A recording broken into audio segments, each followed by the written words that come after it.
আমরা এবার বারকোট ওই ক্যাম্প থেকে বেরোলাম, বেরিয়েছি 6টা 6:30 সময়।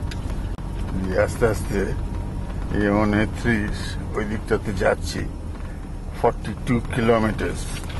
তারপরে 6 কিলোমিটার খানিক ট্রেকিং আছে।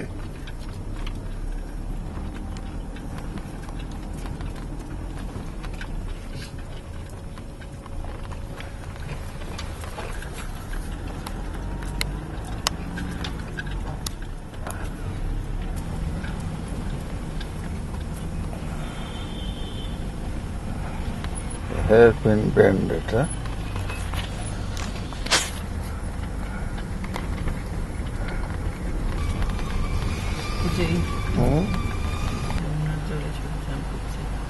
আচ্ছা, কোথায় বলো তো?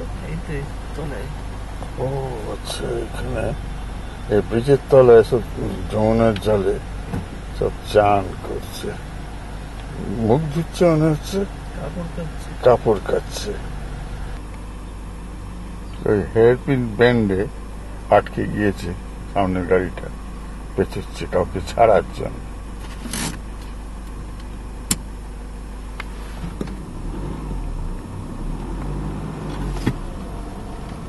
এবার আমরা ওই এক জায়গায় গিয়ে পৌঁছেছি, দেখি কি হয়। তো সোজাই চলে গেল দেখছি।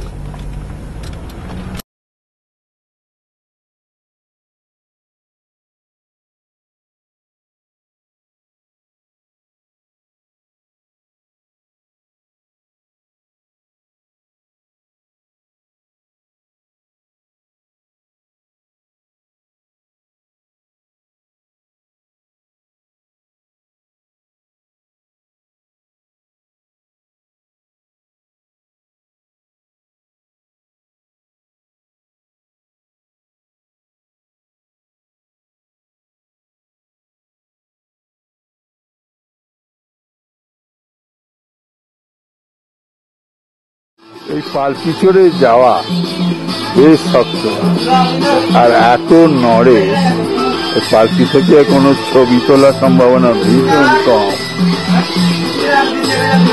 একমাত্র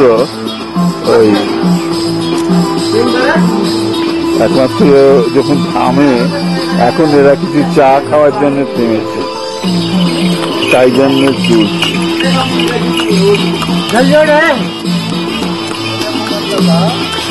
ঝুড়ি করে কিছু আসছে।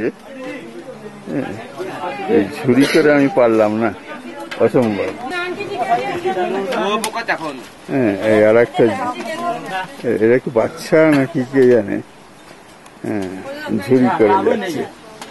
এইবার আর একটা ওই ডান্ডি আসছে, আমি যেরকম চড়েছি সেরকম।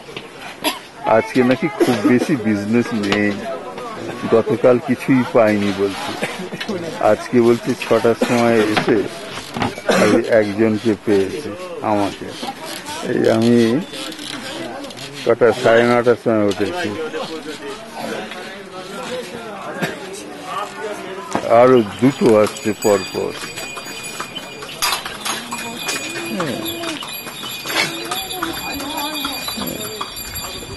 1620 টাকা লাগছে।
এটাই সেই গঙ্গাটা। এখানে আমরা চা খেতে থেমেছি, তাই জন্য দাঁড়িয়ে দাঁড়িয়ে কিছু তুলতে পারছি। গঙ্গা না, ভাগীরথী, উত্তরকাশীর একটু আগে ভাগীরথী। আর এইটা রুদ্রপ্রয়াগ তো না, দেবপ্রয়াগের পর থেকে আর একটা নদী মিশে এটার সঙ্গে। আসলে রুদ্রপ্রয়াগে মন্দাকিনী মিট করে, তারপরে দেবপ্রয়াগের পর থেকে এটাকে গঙ্গা বলা হয়। এই আমরা উত্তরকাশী হোটেলটাতে পৌঁছেছি। হোটেলটার নাম হচ্ছে শিউলিং। বারান্দায় দাঁড়িয়ে, রিসেপশনে বারান্দায় দাঁড়িয়ে নদীটাকে দেখতে পাচ্ছি। নদীটা হচ্ছে এখানে ভাগীরথী। এই ভাগীরথীটা গিয়ে রুদ্রপ্রয়াগে একটা নদী মেশে মন্দাকিনী, আর তারপরে দেবপ্রয়াগ থেকে এটাকে গঙ্গা নাম হয়েছে।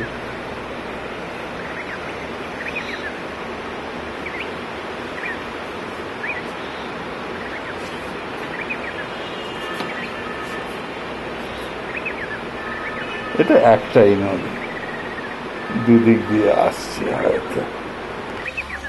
এইটা আমাদের এক বাথরুম স্টপ হয়েছে হার্সিলের জাস্ট আগে।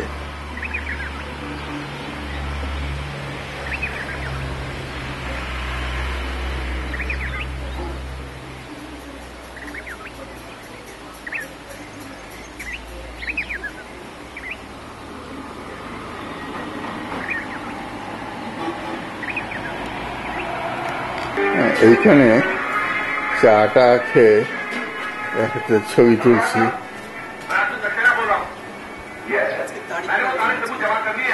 আজকে হচ্ছে কত, রবিবার, বোধহয় 14 তারিখ। আচ্ছা, আর